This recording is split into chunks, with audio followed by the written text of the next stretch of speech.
ಯೋಚನೆ ಮಾಡಿ, ನೀವು ನನಗೊಂದು ಟಿವಿ ತಂದು ಕೊಟ್ರೆ ನಾನು ನಿಮ್ಗೊಂದು ಇಂಟರ್ನ್ಯಾಷನಲ್ ಫ್ರೀ ಟ್ರಿಪ್ ಕೊಡ್ತೀನಿ ಅಂದ್ರೆ ಹೇಗಿರುತ್ತೆ?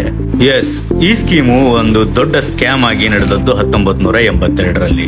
ಆ ಸಮಯದಲ್ಲಿ ದೆಹಲಿಯಲ್ಲಿ ಪ್ರತಿಷ್ಠಿತ ಏಷ್ಯನ್ ಗೇಮ್ಸ್ ಗಳನ್ನ ಆಯೋಜಿಸಲಾಗಿತ್ತು. ಆ ಸಮಯದ ಭಾರತದಲ್ಲಿ ಕೇವಲ ಬ್ಲಾಕ್ ಅಂಡ್ ವೈಟ್ ಟಿವಿಗಳು ಮಾತ್ರ ಸಿಗ್ತಾ ಇದ್ವು. ಅವುಗಳದೇ ರಾಜ್ಯಭಾರವಾಗಿತ್ತು. ಒಂದು ವೇಳೆ ನಿಮ್ಗೇನಾದ್ರೂ ಕಲರ್ ಟಿವಿ ಬೇಕಾಗಿದ್ರೆ ಆ ಸಮಯದಲ್ಲಿ ಅವುಗಳನ್ನ ವಿದೇಶಗಳಿಂದ ತರಿಸಬೇಕಾಗ್ತಿತ್ತು ಹಾಗೂ ಅವುಗಳ ಮೇಲೆ ಅತ್ಯಂತ ಅಧಿಕ ಮೊತ್ತದ ಕಸ್ಟಮ್ ಡ್ಯೂಟಿಯನ್ನ ವಿಧಿಸಲಾಗ್ತಿತ್ತು. ಜನರು ಈ ಐತಿಹಾಸಿಕ ಪಂದ್ಯಗಳನ್ನ ವರ್ಣರಂಜಿತವಾಗಿ ನೋಡಬೇಕೆಂಬುದು ಭಾರತ ಸರ್ಕಾರದ ಆಸೆಯಾಗಿತ್ತು ಹಾಗೂ ಅದರಂತೆಯೇ ಅವರು ಈ ಕಸ್ಟಮ್ ಡ್ಯೂಟಿಯ ಮೇಲೆ ಕೆಲವೊಂದಿಷ್ಟು ರಿಯಾಯಿತಿಯನ್ನ ಕೊಡ್ತಾರೆ. ಅವರ ಲಾಜಿಕ್ ತುಂಬಾ ಸಿಂಪಲ್ ಆಗಿತ್ತು. ವಿದೇಶದಲ್ಲಿರುವ NRIಗಳು ಬರುವಾಗ ತಮ್ಮ ಜೊತೆಯಲ್ಲಿ ಗಿಫ್ಟ್ ಹೆಸರಲ್ಲಿ ಒಂದು ಟಿವಿಯನ್ನ ತರಬಹುದು ಎಂಬುದು. ಸರ್ಕಾರದ ಆಶಯದಂತೆಯೇ ಎಲ್ಲವೂ ಶುಭಾರಂಭವಾಯಿತು. ಮೊದಲು ಎಲ್ಲವೂ ಚೆನ್ನಾಗೇ ಇತ್ತು. ಆದ್ರೆ ಇಲ್ಲೇ ಎಂಟ್ರಿ ಆಗುತ್ತೆ ನಮ್ಮ ಭಾರತೀಯರ ಅತಿ ಬುದ್ಧಿವಂತಿಕೆ.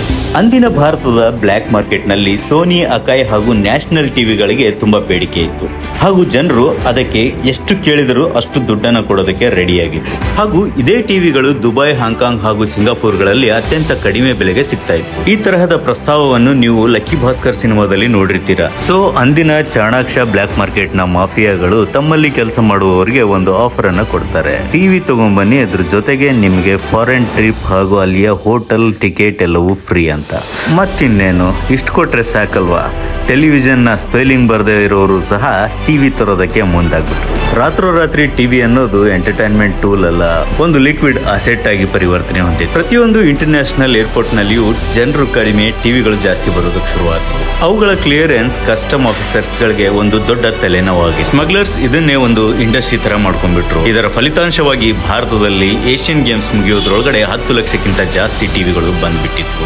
ಸರ್ಕಾರಕ್ಕೆ ಇದೆಲ್ಲದರ ಅರಿವಾಗೋದ್ರೊಳಗಡೆ ತುಂಬಾ ತಡವಾಗಿತ್ತು. ಸರ್ಕಾರ ಅನ್ಕೊಂಡಿದ್ದು ಕೆಲವು ಸಾವಿರ ಟಿವಿಗಳು ಬರಬಹುದು ಅಂತ, ಆದ್ರೆ ಅವು ಲಕ್ಷಾಂತರ ಸಂಖ್ಯೆಯಲ್ಲಿ ಬಂದಿಳಿದ್ವು. ಆದ್ರೆ ಏನ್ ಮಾಡಕ್ಕಾಗುತ್ತೆ, ಅಲ್ಲಿಗೆ ಎಲ್ಲ ಮುಗಿದೋಗಿತ್ತು. ಏಷ್ಯನ್ ಗೇಮ್ಸ್ ಮುಗಿದ ನಂತರ ಮತ್ತೆ ಕಸ್ಟಮ್ ಡ್ಯೂಟಿಯ ಬೆಲೆಗಳನ್ನ ಆಗಸಕ್ಕೆ ಏರಿಸಲಾಯಿತು. ಸರ್ಕಾರದ ಒಂದು ಪುಟ್ಟ ಟಿವಿಯ ಸ್ಕೀಮು ಆಮ್ ಆದ್ಮಿಯ ಪಾಲಿಗೆ ದೊಡ್ಡ ಹಾಲಿಡೇ ಪ್ಯಾಕೇಜಿನ ಸ್ಕ್ಯಾಮ್ ಆಗಿ ಪರಿವರ್ತನೆ ಹೊಂದಿತ್ತು. ನಮ್ ಜನ ಹೀಗೆ ಅಲ್ವಾ?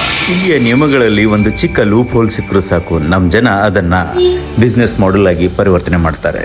ಏನಂತೀರಾ?